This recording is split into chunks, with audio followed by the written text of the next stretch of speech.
తిరుపతి జిల్లా నాయుడుపేట గురుకుల పాఠశాలలో అస్వస్థతకు గురై గూడూరు ఏరియా ఆసుపత్రిలో చికిత్స పొందుతున్న విద్యార్థులను సాంఘిక సంక్షేమ శాఖ మంత్రి బాల వీరాంజనేయ స్వామి పరిశీలించారు. ఘటనపై విద్యార్థులను అడిగి సమాచారం తెలుసుకున్నారు. ఏ ఆహారం తిన్నారు, ప్రస్తుతం ఆరోగ్యం ఎలా ఉందని చికిత్స పొందుతున్న విద్యార్థులతో మాట్లాడి వివరాలు తెలుసుకున్నారు. అనంతరం ఆయన మీడియాతో మాట్లాడుతూ గురుకులంలో జరిగిన సంఘటన బాధాకరం, దురదృష్టకరం అన్నారు. ఘటనలో సిబ్బంది అలసత్వం, నిర్లక్ష్యం కనిపిస్తోందని ఆగ్రహం వ్యక్తం చేశారు. ఈరోజు జరిగిన సంఘటన చాలా బాధాకరం అండి. గురుకుల పాఠశాలలో 120 మంది పిల్లలు అస్వస్థకు గురవటం, దీనిలో కొంచెం సిబ్బంది ఆలసత్వం అనేది కనిపిస్తూ ఉంది. విషయం తెలిసిన వెంటనే నేను జిల్లా కలెక్టర్ గారితో, అదేవిధంగా డీసీఓ మరియు డిఎంఎండ్హెచ్ఓ, స్థానిక శాసనసభ్యులు డాక్టర్ గారితో అందరితో మాట్లాడటం జరిగింది. విషయం తెలిసిన వెంటనే జిల్లా అధికారులు రావడం, స్పందించి చర్యలు తీసుకోవడం జరిగింది. కొంచెం తీవ్రంగా అస్వస్థతకు గురైనటువంటి పిల్లల్ని 7గురిని నెల్లూరు జనరల్ హాస్పిటల్లో పంపించారు. జనరల్ హాస్పిటల్ సూపరింటెండెంట్ తోటి అక్కడ ఉన్న పీడియాట్రిషియన్తో కూడా నేను మాట్లాడటం జరిగింది. వాళ్ళ ఆరోగ్య పరిస్థితి కూడా నిలకడగా ఉందని చెప్పడం జరిగింది. ఇక్కడ గూడూరు, సూళ్ళూరుపేట, నాయుడుపేటలో కూడా మిగిలిన పిల్లలు ఉన్నారు. ప్రాథమికంగా గుర్తించినటువంటి సమాచారం ప్రకారం ఆహారంలో కూడా కొద్దిగా కలుషితం జరిగినట్లు అనేది అభిప్రాయపడుతున్నారు. నేను ఇక్కడి నుంచి స్కూల్కి వెళ్ళడం జరుగుతుంది.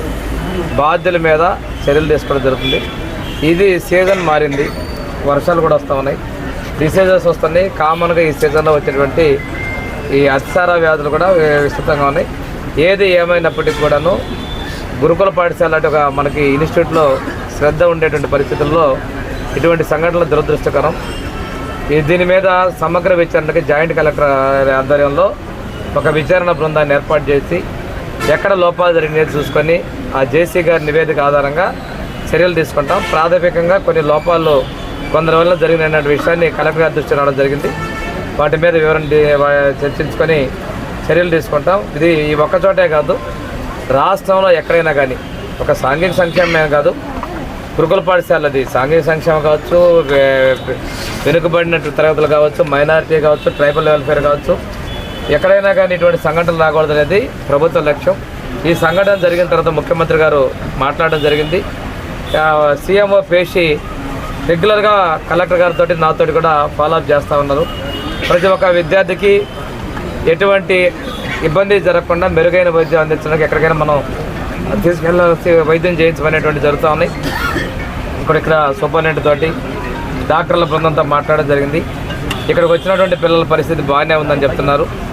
అదేవిధంగా మిగిలిన చోట్ల కూడా ఒకసారి ఫాలోఅప్ చేసుకొని మెజర్స్ తీసుకుంటాం. తాత్కాలికంగా పాఠశాలకు కూడా ఒక 2-3 రోజులు సెలవులు ఇచ్చి అది అక్కడ ఉన్నటువంటి పరిస్థితులు, ఎందుకంటే ఈ మన అతిసార మిగతా పిల్లలకు కూడా స్ప్రెడ్ కాకుండా కంట్రోల్ నివారించి పరిస్థితులు చక్కబడిన తర్వాత మళ్ళీ కూడా స్కూల్ రీఓపెన్ చేస్తామని కూడా తెలియజేసుకుంటూ ఇది విచారణ చేసి నిర్ణయం తీసుకుంటారు.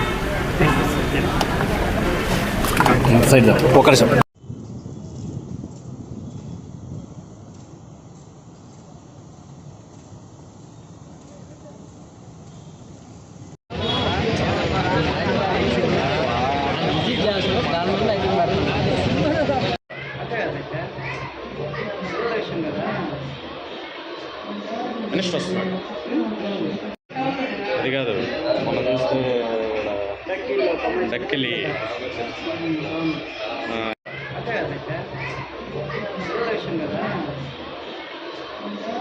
వస్తున్నాడు. ఆ వర్షాన్ని అందరుకున్నాయి నాకు అయితే మన ఊళ్ళో అందరూ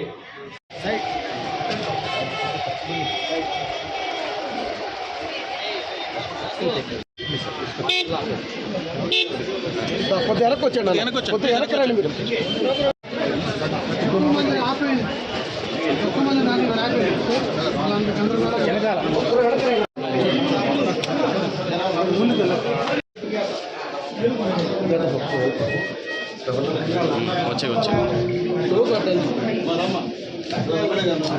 వచ్చే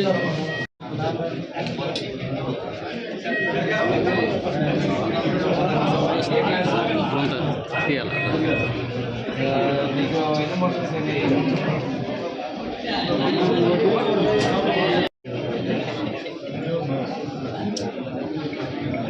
వామిటింగ్స్ ఏమైనా మార్నింగ్ స్కూల్ మనకేంటంటే 2 కారణాల వల్ల ఈ స్కూల్ కన్నా కూడా కూలీగా 3 శాతం రెండింటిలో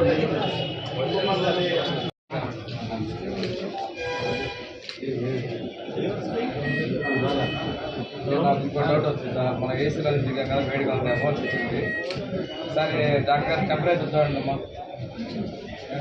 5th క్లాస్ వాళ్ళని ఎంతమంది కూలీ తిన్నారు? అందరూ సిక్ అయ్యారా?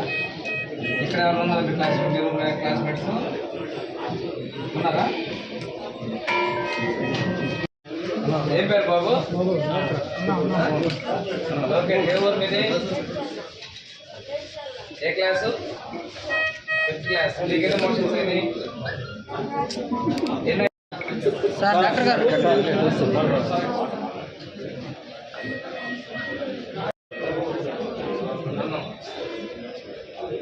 మన రాత్రి శనివారం కదా, శనివారం రాత్రి